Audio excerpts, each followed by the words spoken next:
Halo teman-teman, perkenalkan nama saya Yasinta Yolanda Oambaru, biasa disapa Yolanda, dengan NIM 2401050009 dari Prodi Pendidikan Fisika Universitas Nusa Cendana. Baik teman-teman, dari sini saya mengajak teman-teman untuk melakukan diskusi mengenai pandangan dari seorang filsuf, yaitu John Dewey. Nah, di sini utilitarianisme adalah teori etika yang menyatakan bahwa suatu tindakan dianggap benar secara moral apabila tindakan tersebut cenderung menghasilkan kebahagiaan atau kegunaan terbesar bagi jumlah orang terbanyak. Nah, sebaliknya, tindakan dianggap salah jika cenderung menghasilkan penderitaan atau kerugian. Nah, ini filsuf John Stuart Mill yang merupakan tokoh penting dalam pengembangan utilitarianisme, yaitu merumuskan pandangannya sebagai berikut. Yang pertama itu ada prinsip utilitas atau kebahagiaan terbesar. Nah, tindakan yang benar adalah tindakan yang menghasilkan kebahagiaan terbesar dan mengurangi penderitaan bagi semua pihak yang terkena dampak. Yang berikut ada kualitas kesenangan. Berbeda dengan pendahulunya, Jeremy Bentham dan Mill menekankan bahwa kualitas kesenangan juga penting, bukan hanya kuantitasnya. Mill membedakan antara kesenangan rendah dan kesenangan tinggi. Mill berpendapat bahwa kesenangan tinggi memiliki nilai yang jauh lebih superior. Ia terkenal dengan ungkapan, lebih baik menjadi manusia yang tidak puas daripada babi yang puas. Lebih baik menjadi Socrates yang tidak puas daripada orang bodoh yang puas. Nah, kebahagiaan sebagai tujuan akhir.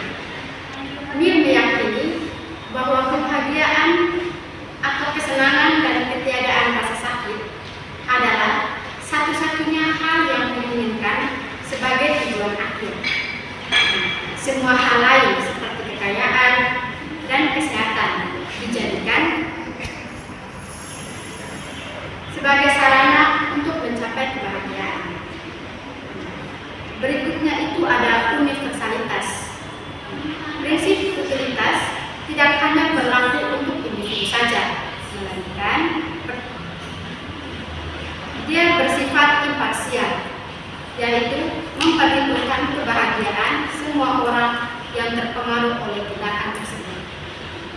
Baik, agar teman-teman lebih paham pada masalah ini atau kasus korupsi ini, di sini saya mengambil sebuah kasus korupsi, yaitu proyek pengadaan infrastruktur. Nah, kasusnya seperti ini teman-teman, sebuah kasus korupsi di mana seorang pejabat publik berinisial A menyalahgunakan wewenangnya dalam proyek pengadaan infrastruktur. Infrastruktur jalan itu senilai 100 miliar rupiah. Pejabat A ini menerima suap sebesar 10 miliar dari kontraktor yang berinisial B untuk memenangkan tender yang berakibat pada penggunaan bahan baku berkualitas rendah dan pemotongan anggaran yang seharusnya digunakan untuk pengawasan dan spesifikasi teknis. Baik, di sini saya juga akan melakukan analisis kenapa kasus korupsi ini salah menurut pandangan utilitarianisme menurut filsuf John Mill. Nah, baik, yang pertama itu ada imbalan negatif.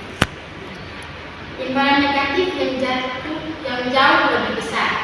Nah, kesenangan dan keuntungan yang didapat oleh pejabat berinisial A dan kontraktor berinisial B, yaitu sebesar 10 miliar, jauh lebih kecil nilainya dibandingkan dengan penderitaan yang dialami oleh masyarakat luas yang mencakup bahaya kerusakan infrastruktur. Yang kedua itu ada mengorbankan kesenangan tinggi. Korupsi mengorbankan kesenangan tinggi atau keadilan, keamanan, kesejahteraan publik, dan integritas moral. Demi kesenangan rendah, pejabat berinisial H atau kekayaan materi will berpendapat bahwa kebahagiaan sejati dan moralitas harus didasarkan pada kesenangan tinggi yang melayani kepentingan banyak orang. Baik, yang ketiga itu ada disutilitas kolektif maksimal. Nah, korupsi secara keseluruhan menghasilkan total penderitaan yang jauh lebih besar daripada total kebahagiaan yang dihasilkan, sehingga bertentangan langsung dengan prinsip utilitas, yaitu kebahagiaan terbesar untuk jumlah yang besar. Oleh karena itu, tindakan korupsi tersebut tidak etis untuk sudut pandang otoritarianisme. Setelah saya menganalisis, di sini juga saya melakukan refleksi. Yang pertama itu, jika saya adalah pelaku tindakan dari kasus korupsi ini, tindakan apa yang harus saya lakukan? Yang pertama itu ada restitusi dan ganti rugi. Misalnya, tindakan etis pertama adalah mengembalikan seluruh dana suap, yaitu 10 miliar, dan menyumbangkan harta pribadi untuk mengganti biaya perbaikan jalan yang rusak akibat pengadaan yang buruk.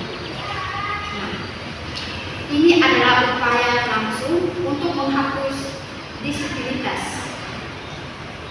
Yang kedua itu ada penerimaan hukuman sebagai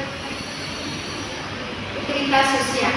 Nah, di sini saya harus menerima hukuman secara adil dan terbuka, dimana meskipun menghukum saya secara adil dan terbuka, meskipun menghukum saya menimbulkan penderitaan individu, hukuman ini menciptakan utilitas positif jangka panjang bagi masyarakat, yaitu yang pertama ada efek jerah, mencegah pejabat lain untuk melakukan hal serupa. Yang kedua itu pemulihan keadilan, di mana menguatkan kepercayaan publik pada rule of law yang merupakan fondasi bagi kebahagiaan sosial yang stabil. Baik, di sini saya juga mengambil versi yang kedua, yaitu jika belum kejadian. Jika saya adalah pejabat yang berada di posisi rentan, misalnya mengelola proyek besar dan ingin menghindari korupsi, saya akan mengambil tindakan pencegahan yang berfokus pada kesenangan tinggi. Yang pertama itu ada pembedaan nilai kesenangan.